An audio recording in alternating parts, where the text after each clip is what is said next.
साथियों नमस्कार। आज के इस वीडियो में हम लोग बात करेंगे बिहार एसटीईटी से संबंधित और बात करेंगे 7वें चरण की बहाली से संबंधित।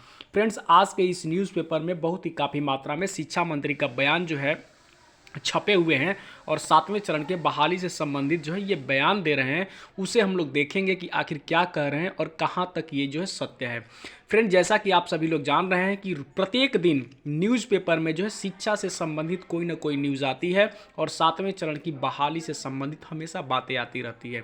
चलिए आखिर देखते हैं कि आखिर इसमें लिखा क्या गया है। देखिए आपके सामने लिखा हुआ है ये न्यूज़पेपर में क्या, 6वें चरण के बाद होगी 7वें फेज की शिक्षक नियुक्ति। शिक्षकों की नियुक्ति को शिक्षा विभाग ने मांगी आयोग से अनुमति। अब यहाँ पे देखिए क्या है, राज्य में इन्होंने जो है अनुमति मांगी थी। अब तो लगभग अक्टूबर का मध्य हो चुका है और नवंबर 16 दिसंबर तक जो है आपका ये चुनाव ही चलेगा। तो आखिर अब 16 दिसंबर के बाद प्रारंभ होगा कि कब, ये तो देखिए क्या कहते हैं शिक्षा मंत्री जी। पंचायत चुनाव के कारण शिक्षा नियोजन की प्रक्रिया फिलहाल बाधित हो गई है। पूरे बिहार में मुखिया, पंचायत समिति एवं जिला परिषद संबंधित निर्वाचन प्रक्रिया चल रही है।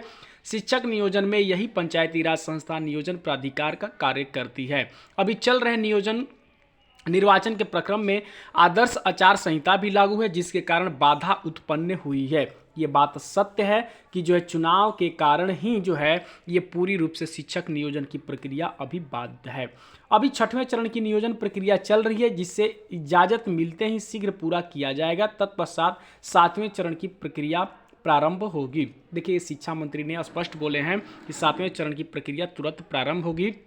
अब आगे देखिए क्या बोल रहे हैं कि शिक्षा मंत्री श्री चौधरी ने सभी वर्तमान एवं संभावित अभ्यर्थियों से अपील की है कि इस स्थिति का संज्ञान लेंगे एवं अनावश्यक किसी भ्रम का शिकार बनने से बचें। यानी सबसे अपील की है कि आप जो है अनावश्यक किसी भी चीज़ का जो है भ्रामक शिकार न बने। आपके 7वें चरण की बहाली पूर्ण की जाएगी। देखिए ये भी है, शिक्षक नियोजन जल्द पूरा होगा, विजय चौधरी जी बोल रहे हैं। और यह स्पष्टली हमेशा यही बात कर रहे हैं कि देखिए जो है आप किसी भी भ्रामक जो है खबरों, देखिए यहाँ भी लिखा हुआ है कि अनावश्यक किसी भ्रम का शिकार होने से बचे। यानी जो है भ्रामक जो खबरें आ रही हैं कि शिक्षा जो है इनकी जो नियुक्ति नहीं होगी, उन चीज़ों से आप जो है स्पष्टली ढंग से बचें। देखिए यहाँ भी स्पष्ट इन्होंने बोला है कि जल्द होगा शिक्षकों का नियोजन। शिक्षा मंत्री ने बोला है। ये तो हमेशा बोलते रहते हैं कि जो है शिक्षकों का नियोजन जल्द होगा, लेकिन कब होगा इसकी कोई अभी तक पूर्ण रूप से गारंटी नहीं है कि आखिर 6वें चरण की बहाली कब खत्म होगी, ये भी पूर्ण रूप से कोई गारंटी नहीं है।